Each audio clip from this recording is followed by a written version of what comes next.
All right, guys. So, what are we trying to explain in valence bond theory? The correct way to draw Lewis dot structures. How bonds actually work. How bonds actually work. We're trying to describe the X, Y, and Y, Z. We're trying to explain how bonds work in terms of orbitals, okay? So in a nutshell, bonds are formed when orbitals overlap and they pair up their electrons. Okay, the big kicker was I can't overlap normal orbitals, I gotta overlap hybrid orbitals. Okay, so we explained bonds in terms of that. Now we need to answer a question we haven't addressed yet. Uh-oh. Can we explain double and triple bonds in terms of orbitals? Is it two orbitals? It's not. Yes, What? it is two sets of orbitals overlapping, but we want to know more details about that. Is it hybrid orbitals or is it not hybrid orbitals that are making the action? Oh. Let's look and see. Okay, let's start with a simple molecule that may or may not have a double bond in it. This is not glucose. This is This is the stuff that they put in carbon taxidermies. Possibly, I don't know. I've seen like 20 baking ads about it. Okay, let's draw it, go. Don't mess with Texas. I'm in The Texas. C has two, or one lone pair. The C has, one lone pair. This is not true. Why is this wrong? Oh, because there's a double bond with the oxygen. There's too many electrons. I have to do fewer electrons. Double bond with oxygen. Double bond. Okay, so there's the correct drawing. Yes. It's somewhere over there. Okay, so, all right, how many electron groups are around carbon? 3. 3, so what kind of hybrid orbitals is it gonna use to make these bonds? SP2. sp2. I don't know why I said that with a lisp, but I did. sp2. Okay, so carbon is using an sp2 orbital to make this bond. It's using an sp2 orbital to make this bond. Taking an sp2 to make this bond, but how do we make that extra double bond? SP. Let's take a look.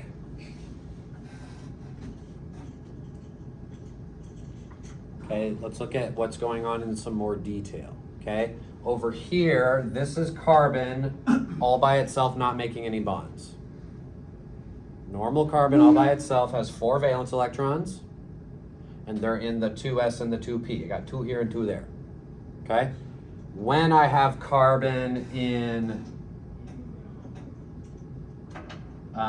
formaldehyde, it's using hybrids, okay? I have 3 hybrid orbitals. Where did they come from? Nobody knows. They came from 3 of these orbitals. I take 3 of these orbitals, s and 2 p's, and these 3 orbitals get mixed up, hybridized, and I make 3 new orbitals. Okay? Where does that one come from? Nobody knows. The thing, it was just there. It's the leftover. Look, one of these orbitals didn't get hybridized. Okay, this is a 2p orbital, right second energy level. And it didn't get hybridized, so it's just left over and it stays there. Mr. Floyd, Yes? how does it go from nothing to something on it? Are Beca- you moving the... Because we have 4 electrons, and like we did a couple months ago, I put the electrons in from lowest to highest. So I have 4 electrons, and I fill this one up and then go up here. I have 4 electrons, and even though there's a slight energy gap here, it's very small. And so these electrons will fill all of the orbitals singly before I double them up. Okay, it's just filling it up the same way we did last semester. So it'd be like adding an extra one on. Then, No, we're not adding an extra one on. I had 4 electrons and I still have 4 I know, electrons. I mean for the rule of putting in the little arrow keys. I'm not sure what you mean by that. Like, you know how you go 1, 2, 3, and then you back around. Yes. We're just doing that. Yeah, you just fill them all up single before I double them, but I ran out, and so I don't double them because I don't have any more electrons. Is that good? Okay, let me know if you have other questions. Are we okay so far? Okay, here is a picture of what's going on here, okay? This is my carbon atom. Notice how it has 1, 2, 3 hybrids. 1, 2, 3 hybrids. And it has a p orbital that was left over from before. Okay, so this diagram and this picture are showing you the same thing. Okay, now let's take a look at oxygen real quick. How many electron groups are on oxygen? 4. 4. How many groups? 4. 3. Paradots, double bond. That's 3 groups. Okay. Oxygen is also using hybrid orbitals because it's making a bond. When we make bonds, not always, but usually we make hybrids. Okay? So oxygen is actually doing the exact same thing that carbon is doing. It just has 6 electrons, but it's doing the same thing. So this is an oxygen atom.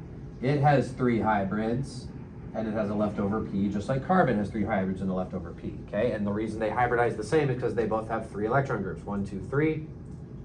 1, 2, 3. So they hybridize the same way. We okay? So how do I make a bond with orbitals again?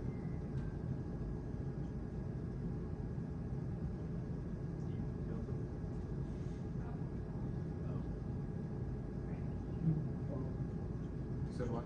How do I make a bond with orbitals? You overlap them. Yes? That's this whole thing. We're making bonds by overlap. Okay, so if this carbon and this oxygen are going to bond or double bond, can you tell which orbitals might overlap?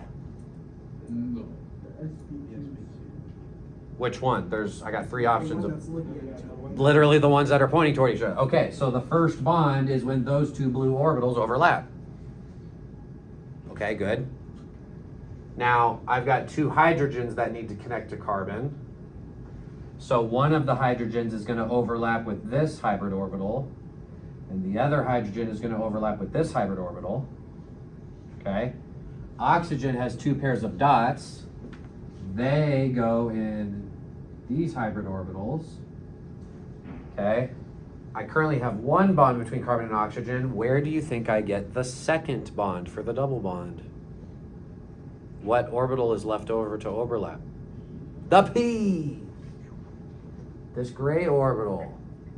What's going to happen is that these atoms are going to get so close to each other that the P orbitals are going to overlap side to side. Okay, the top of the P will overlap here, and the bottom of the P will overlap down here. Okay, this whole gray thing is 1 orbital. So it does some overlap on the top and some overlap on the bottom, but the whole gray thing is 1 orbital.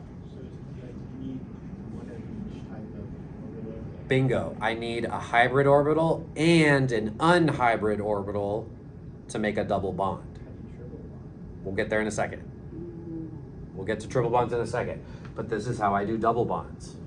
Okay? So do you see how all of the lines here and the dots correspond to orbitals in this picture? Everything is getting used up the same way, and it also corresponds to the platforms on here. Okay, everything matches up very nicely. Okay, we okay with that? Here's another picture showing the exact same thing, it's just a different picture. This is from a high school textbook. Okay, it's the same molecule we just looked at.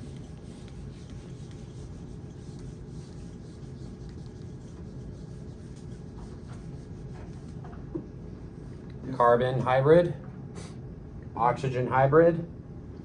The hydrogens don't hybrid. Okay, hydrogens bond to carbon, hydrogen bonds to carbon. Oxygen's got dots over here. And I gotta make a double bond. One of the bonds is the hybrids overlapping, and the other bond is the P's overlapping on top and bottom. Okay, this is not 2 separate bonds.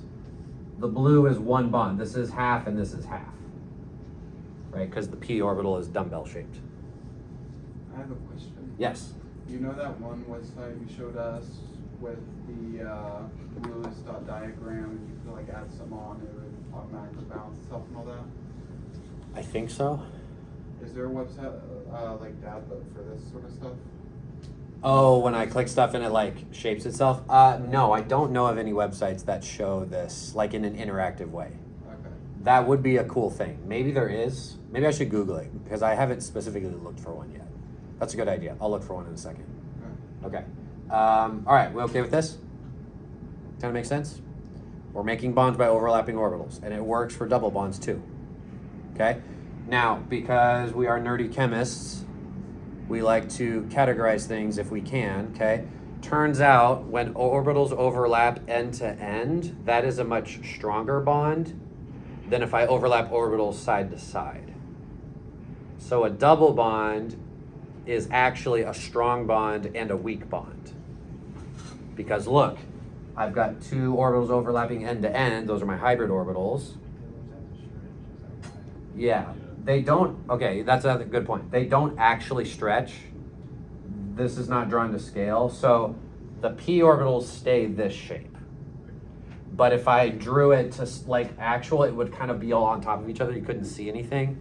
So this is kind of a caricature where they're stretching the p orbitals over to show that they overlap, but they don't literally make a different shape.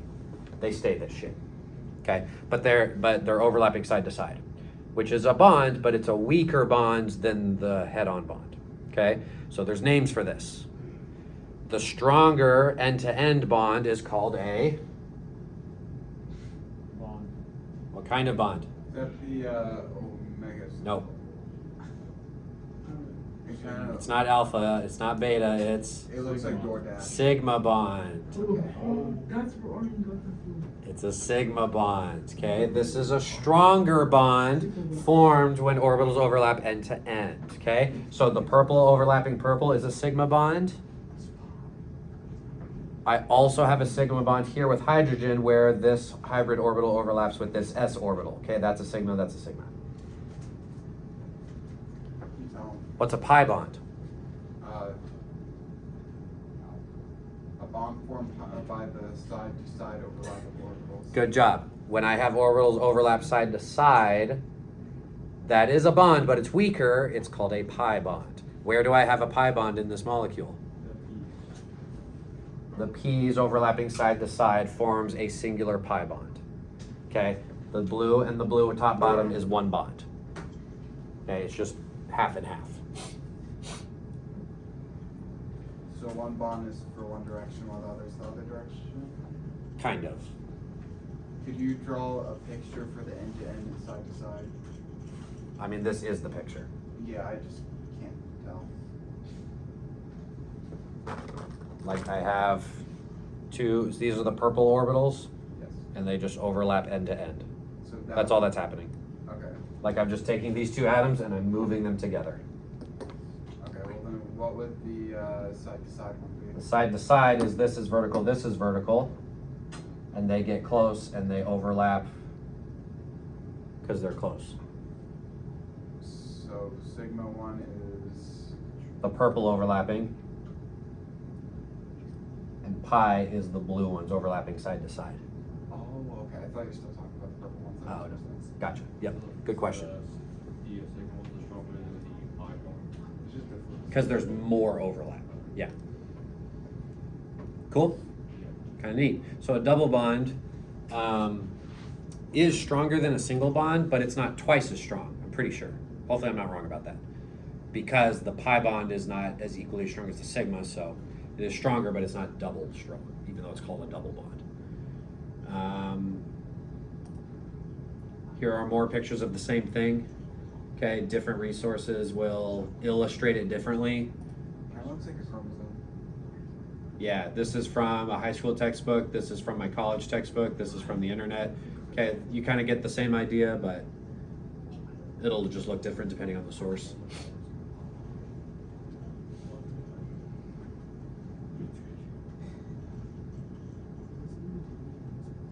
Cool. What's next? Triple bonds. Here we go. It's actually not that bad, so it'll be. Yes, that's it. Good job. Okay, let's pick a simple molecule with a triple bond. How about acetylene? Good choice. This is highly explosive and flammable. It's great. We didn't pick.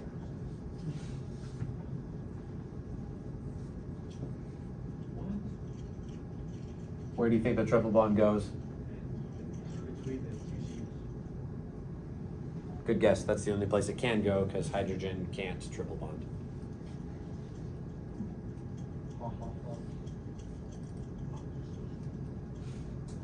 Maybe for this class. How many electron groups on carbon? Two. 2. So what kind of hybrids does it use? SP. How many electron groups on carbon? Two. So what kind of hybrids? SP. Okay, so both of these carbons are going to use hybrid orbitals, and they're going to use the same hybrid orbitals.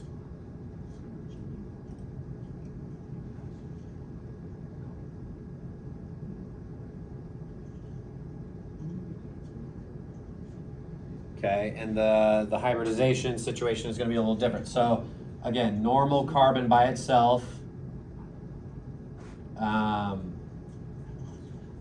its electrons are arranged like this, right? 4 valence electrons. But then when I hybridize and I have carbon in this bonding situation, my new triple bond carbon, okay, if I'm going to make sp orbitals, which of these do I use to make them? One S and one P, that's where the name comes from. So I'm going to use one S and one P to make my hybrids. And then what else do I have? I have 2 of the P's left over.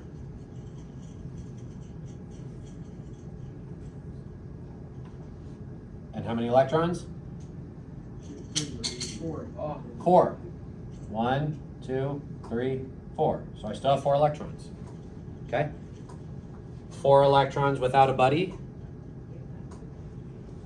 4 connections to carbon. Right? So every electron needs a buddy. This carbon is going to make 4 connections, 1 on this side, 3 on this side, so that all these electrons have a buddy and become more stable. Okay? Let's see if we can see what this looks like visually. Okay, the carbon-hydrogen bond is pretty simple to see. Here's the hydrogen. It's just going to overlap with this hybrid right here. Okay, same thing with this hydrogen is going to overlap with this hybrid. Okay, but how do I get 3 bonds up between here? SPS connect to the Yeah. This SP, this hybrid, and this hybrid are going to overlap end to end. I have a vertical P and a vertical P. They can overlap side to side. What else do I have? Oh, look, there's a horizontal P and a horizontal P. They're oriented like this. And they overlap side to side in this direction. So I have P orbitals overlapping side to side like this, and I have other ones overlapping side to side like this. And then the hybrid orbitals overlap end to end. It's like a hot dog with 4 bonds. There you go. Hot dog with 4 buns. I like it. I think someone said that earlier today. And then you've got just a little dab of relish on the end. Okay? It's a very carb-heavy hot dog. Do you like hot dogs?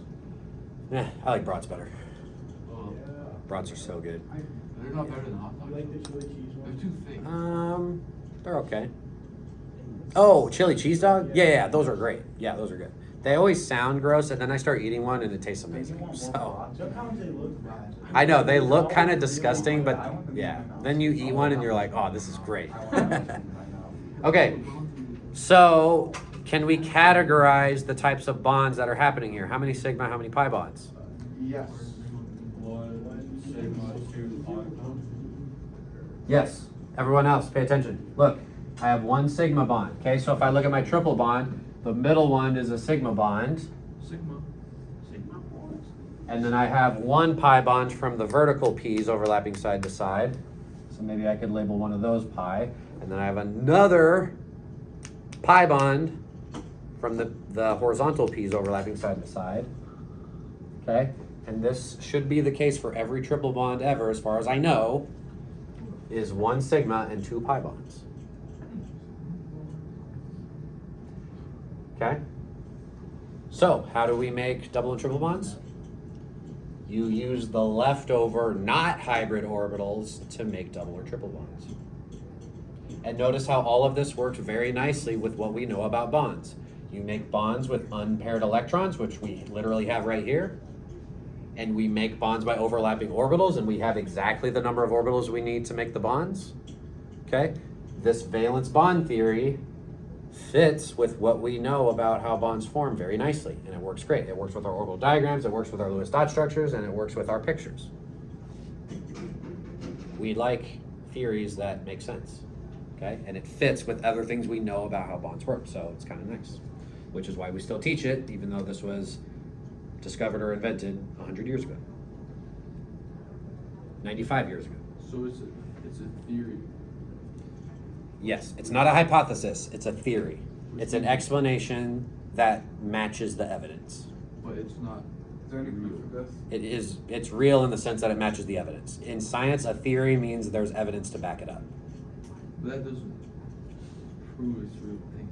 Because then it Sure. would be a theory, it'd be like law or concept. No, that's not how that works. Is this proven like mathematically? Yes, mathematically. Okay, so we haven't seen anything like this with the naked eye. Correct. That's the weird thing, is we solve the equation and we get the equation and then we graph the equation. This is actually a graph. I know. I just didn't put X, Y, and Z on here, but the shapes and all of this is actually, I could show you Linus Pauling's original paper from 1931. He graphs it and it looks like that. So, The atoms are through these two. yes, That's cool. You think we'll ever be 40? probably not. I think you'll be 40 someday. Thanks. I'll try. Questions? I have a question unrelated. Yeah. So when you iron clothes, do people like wear clothes while they iron clothes? Yes. Cause You wear wrinkly clothes to iron your other wrinkly yeah, clothes. cause Miss Ramberg, she was talking about like ironing her clothes today. And Okay. she said like a long time ago she was ironing her clothes, but she wasn't wearing any clothes, and she like burned herself in the stomach. And Okay. now I'm very confused. Why she It sounds like she was naked while she was ironing her clothes. Yeah, it It just sounds like something you should just. It sounds weird. Said, right? Now this is on YouTube, so It just everyone doesn't- watching this video is gonna be weirded out. Oh, it's on YouTube. It's gonna be. Well, I mean, I don't know. People can do whatever they want in their house. it's just little mixed. In your house. I'm not gonna try to explain why. All right, triple bond, different elements, same thing. Overlapping hybrid, overlapping P to make pi bonds. Okay, last thing. Okay, another fun fact about bonds that I believe was already known before valence bond theory was it was known that single bonds can rotate, like spin, and double and triple bonds can't. Looking at these orbitals, can you figure out why it makes sense that single bonds can rotate and double and triple bonds can't? Not really. Looking at these pictures? Well, Not really. Okay. you just, I guess, think about it like a string, like if it's just one, and if like, if there's three, they're gonna get the If I have a pi bond, like this blue overlap here, and I rotate, are my orbitals staying overlapped? same. No. What that means is I'm breaking a bond, Yeah. which is very unstable. You can do that, like that's what happens in a chemical reaction, but that's unstable. And chemicals will not do that unless you force them to by adding energy to them. So double bonds and triple bonds do not rotate because that's unstable, because I would be unoverlapping some of the bonds, okay? But if I have a sigma bond, a single bond, and it's overlapping end to end, and I rotate it, it stays overlapped, yes? Right, if I spin this propeller or spin that propeller, the purple can stay overlapped. So this is another cool thing that valence bond theory kind of helps us understand, is it explains why single bonds can rotate, but multi-bonds, aka double and triple bonds, do not rotate. Yes? So this is like if you were to connect your propeller to your propeller and it were to be like this. Yes. Yeah, they could spin opposite of each other or together or whatever So, and stay connected. Right. okay, so it just has to stay connected. Yeah. Can double and triple bonds not spin together? The whole molecule can rotate, yes, but the bond itself can't twist. That's what I mean. Okay. Right? Like this, I cannot grab both ends of this and twist this because of how those things are connected. You can twist in the same direction. Okay, but twisting the same direction is just rotating. I'm talking about twisting opposite directions. Oh. You cannot twist them opposite directions. Okay. Whereas this one, I can twist it opposite directions. Okay. Right? Yeah. Yeah, good. But yes, you could turn the whole thing together. But yeah, that's not what I'm talking about. So whenever you get to a double or triple bond, then it wouldn't be able to turn opposite directions? Correct. Okay. So, check it out. Here are two molecules. They're written kind of strangely. This is a carbon here. Here's some other carbons. Okay, there's a carbon with 3 H's, 3 H's, 3 H's. Question, are these different chemicals? Or is it the same chemical and a bond just twisted? Oh, it's Because if it's just a twisted bond, it's still the same chemical, and you can just maybe draw it differently. Or, in order to get from this to this, do I have to break bonds and reform different bonds? you have to break them. Why? Because it's Double bond. Double bonds can't twist. It feels like it's So this and this are made of the same atoms, types of atoms, but they are different chemicals because they're bonded in a different way. Yeah? So I won't necessarily tell you the names of these, but unless you want to know, but these are different chemicals. Okay, so the rotation or not rotation, rotationability of different bonds determines whether two things are the same chemical or not. Okay, what about this? Are these two different chemicals, or is it just the same one twisted in a different way? It's not. There's no Same twist. one twisted. It's the exact same. There's no twist. Let me highlight stuff so we can see. I'll highlight the fluorine so you can see what's going on. okay. What? It's the same Um, one twisted. I have a vote for it's the same one but Yeah, twisted. exactly. Yeah, Yeah, it's the think same of it one. like the one connecting and it's like the 3 L, like the It's tetrahedral, but it's like a tripod. It's just that You can think of these three as like a tripod like this. yeah. Uh-huh. And you can think of these three as a tripod like this sticking out. So I've got like two tripods end to end. Can they twist? Yeah. because Why? it's single bond. It's a single bond. Single bonds can twist. So the only difference between this and this is the left side just twisted, like I guess it would be 120 degrees. Right? It just twisted down and the fluorine moved down and the hydrogen moved down. So this and this are the same chemical, so they have the same name. It's the same thing. I just drew it a different way. These are different chemicals because they're actually bonded in a different way. Kind of make sense? Yes. Cool. Skip this slide and we're done. Why are we skipping that slide though? I should. It's actually from last chapter, and for some reason it's on the wrong. Or I put it on here, but it doesn't belong here, so I'm moving it to a different chapter. Okay. Anyway. How would you